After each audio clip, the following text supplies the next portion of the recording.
In 1868, Mark Twain wrote of Hartford, "Of all the beautiful towns it has been my fortune to see, this is the chief.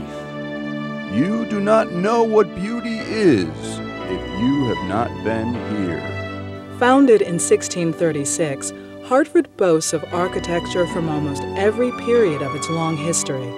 Some of its most significant surviving buildings, however, date from the 1870s to the 1890s, America's Victorian era. The grandest example of Hartford Victorian architecture is the Connecticut State Capitol. Built in 1878, the sumptuous building with its gold dome is a symbol of the extravagance that graced many Victorian buildings. The Capitol sits in Bushnell Park, named for its chief advocate, Reverend Horace Bushnell. Completed in 1864, Bushnell Park is the first public park in the nation to be financed solely by taxpayers. Over 150 varieties of trees adorn the 40-acre site. The Soldiers and Sailors Memorial Arch is also located in Bushnell Park. The first permanent triumphal arch in America, it was erected to honor the Hartford citizens who served in the Civil War. Made of local brownstone and terracotta, the arch was designed by George Keller, a prominent Hartford architect who also designed Connecticut's first synagogue, Temple Beth Israel, in 1876. The Romanesque style is reflected in its arcaded windows and polychrome facade, whereas its round towers represent a unique Moorish and Egyptian influence.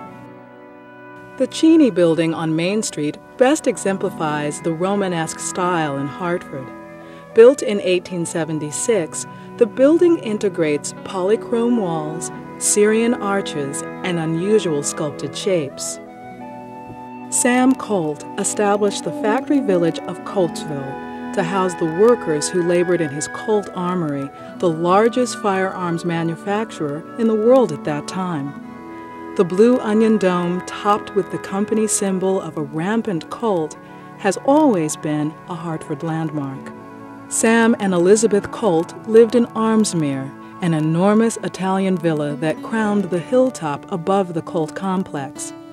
Built between 1855 and 1857, Armsmere was one of the grandest residences in Connecticut. The Church of Good Shepherd was commissioned by Elizabeth Colt in memory of her husband and 4 children who died in infancy. Built in 1868, the sandstone building includes armament motifs and other local symbols in the carved and painted decoration. The Parish House, a memorial to the Colt's son, Caldwell Hart Colt, who died at sea, was completed in 1896. The shape of the building and much of the sculptural decoration reflects the life of a mariner.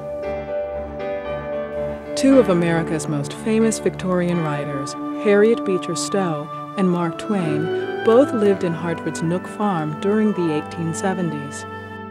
Harriet Beecher Stowe, whose Uncle Tom's Cabin was one of the most influential novels of the 19th century, moved to this Forest Street home in 1873. The pointed portico and dormers evoke the Gothic style of this cottage-like house. Mark Twain settled in Hartford in 1871 and commissioned this Victorian Gothic home, which was completed in 1874. The house, noted for its unusually varied exterior with angular wooden ornament and polychrome brickwork, was next to Stowe's home. Mark Twain found great beauty during his time in Hartford, which is reflected by the Victorian gems that have survived to this day.